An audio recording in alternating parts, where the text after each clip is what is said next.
बदलापुर नाम के एक छोटे से खुशहाल गांव में एक बूढ़ा बाप अपने दो बेटों के साथ रहा करता, संतोष और संजीव।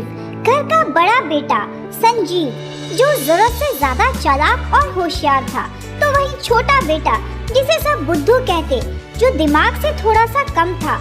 अक्सर लोग उसका मजाक उड़ाते। बूढ़े बाप को अपने छोटे बेटे की चिंता सताई रहती, क्योंकि बड़ा बेटा बहुत होशियार था। बूढ़े बाप को ये डर था कि कहीं वे सारी जमीन जायदाद हड़प ना ले।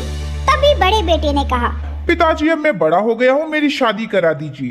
तभी संतोष ने भी कहा, पिताजी मुझे भी शादी करनी है, मेरी भी शादी करा दीजिए ना। ये सुनते ही बड़े बेटे की हंसी छूट गई और उसने अपने पिता से कहा, पिताजी इसको तो मैं संभालूंगा, पर अब इसकी पत्नी आएगी तो उसके खर्चे का जिम्मेदार मैं नहीं हूँगा। अरे ये तो कुछ काम करता नहीं है, अकल नाम की तो इसमें कोई चीज ही नहीं है। इसका तो भार उठाओ, ऊपर से इसकी पत्नी का भी। ना बाबा ना, इसकी शादी का तो मुझे पता नहीं। मेरी शादी एक अच्छी लड़की और अच्छे घर में करा दीजिएगा, और मेरी शादी होने के बाद मैं अपनी पत्नी के साथ इस बड़े से घर में रहूंगा। आप एक काम कीजिए, वो जो बगल में एक छोटा सा कुएं के पास है ना खाली जमीन, आप वहाँ पे एक झोपड़ी बना लीजिए। हाँ पिताजी कोई बात नहीं, मैं और आप झोपड़ी में ही रह जाएंगे।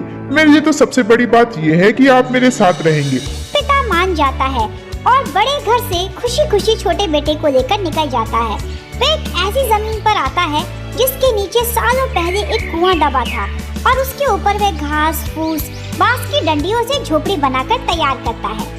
इधर बड़ा बेटा रुक्मणी के साथ शादी कर लेता है, बड़े ही धूमधाम से, गांव और समाज के सामने। शादी के बाद वह अपनी पत्नी को लेकर बड़े से पुश्तैनी घर में रहने लगता है, तो वहीं छोटा बेटा संतोष पिता के साथ एक झोपड़ी में ही बसर करता है, लेकिन वह दिल से बेहद खुश होता है। रुक्मणी एक वक्त का खाना दोनों बाप बेटे को दे दिया करती। दोनों का गुजर बसर इसी से चल रहा था, लेकिन तभी अचानक किस्मत ने करवट बदली और बूढ़ा बाप बीमार रहने लगा।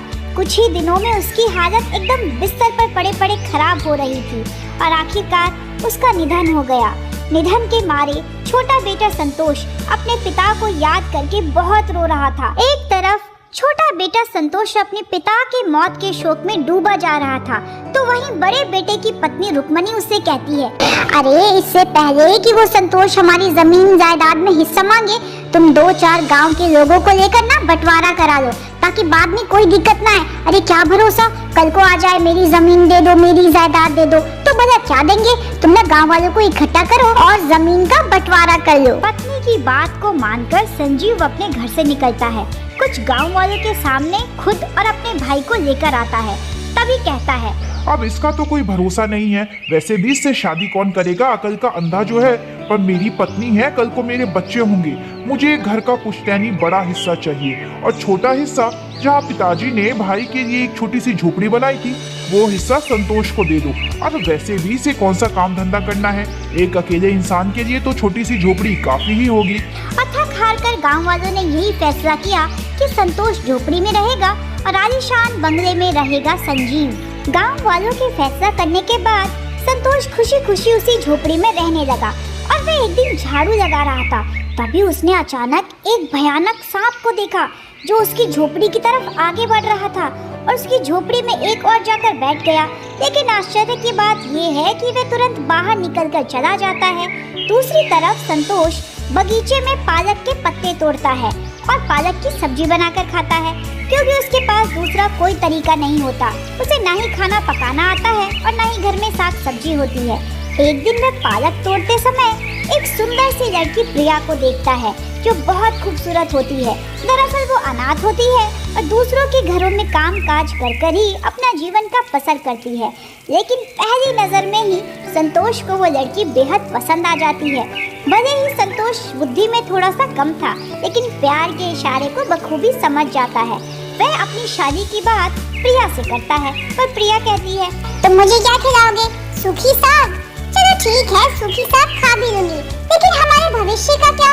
उसके लिए तो तुम्हें कुछ काम धंधा करना ही पड़ेगा। प्रिया को भी संतोष का साफ दिल और प्यारी प्यारी बातें उसकी तरफ खींच लेती है।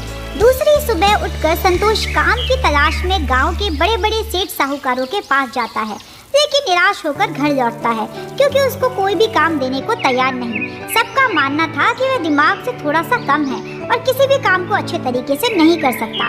तभी संतोष घर वापस आकर साग बनाता है और रूखी सूखी साग खाने लगता है। तभी उसका ध्यान एक रेंगते हुए बड़े से सांप पर पड़ता है जो उसकी घर की तरफ ही आ रहा होता है और अचानक एक बिल में जाकर घुस जाता है। संतोष घबरा जाता है और मन ही मन सोचता है, अरे शादी के बाद मैं प्रिया को इस घर में कैसे रखूंगा जहाँ एक सांप का बसेरा हो। नहीं नहीं, ये ठीक नहीं है। ऐसा सोचकर वह एक डंडी लेता है और गड्ढे में डंडी को मारने लगता है। तभी अचानक जब वह गड्ढे में नीचे उतर के देखता है तो उसे खूब सारा रुपया, पैसा, सोना और चांदी दिखता है। बड़े बड़े गोल गोल सोने और चांदी के खूब भारी भारी सिक्के जिनका वजन उसने पहले कभी ढोया ही नहीं था। वे सारे पैसे और गहने को गड्ढे से निकालकर एक टोकरी में भर लेता है और जैसे तैसे गड्ढे से बाहर निकलता है। इस बारे में वे गांव के लोगों को भी बताता है। जब इस बारे में उसके बड़े भाई संजीव को पता चलता है तो उसके मन में भी लालच आता है। अरे जाओ जरा देखो तो सही कि क्या माजरा है। पत्नी की बात मानकर जब पंचायत में संजीव आता है तो पंचायत के सभी लोग मना कर देते हैं। अरे पहले तो तुमने अपने पिता का आलीशान बंगला दिया और बेचारे को अगर झोपड़ी में कुछ खजाना मिला है तो उस पे पूरा हक सिर्फ संतोष का है। हम तुम्हारी इसमें कोई मदद नहीं कर सकते। संतोष ये सारा धन, खूब सारा पैसा पाकर खुश होता है, लेकिन संतोष बेहद नेक और दयालु होता है। वह सारे पैसों का इस्तेमाल अच्छी जगह पर करता है जिन लोगों को उनकी जरूरत होती है। गांव में गरीब अनाथ बच्चों के लिए वह स्कूल खोलता है। दूसरी तरफ वह गांव के ही मोहल्ले में एक सरकारी अस्पताल खोलता है जिसमें मुफ्त इलाज के साथ साथ सारी फल, सब्जियां, जूस और दवाइयां भी मुफ्त में दी जाती थी, जिससे गांव के लोगों का बहुत ही बड़ा भला हुआ। और तो और वह गांव के सारे बुजुर्ग लोगों के लिए एक अनाथालय खोलता है। गांव के सारे लोग उसकी प्रशंसा करते हैं। तो वहीं दूसरी तरफ बड़ा बेटा संजीव अपने बुरे कर्मों के लिए पछताता है। संजीव ने जो गड्ढा संतोष के लिए खोदा होता है वे और उसकी पत्नी उसी में गिर जाते हैं।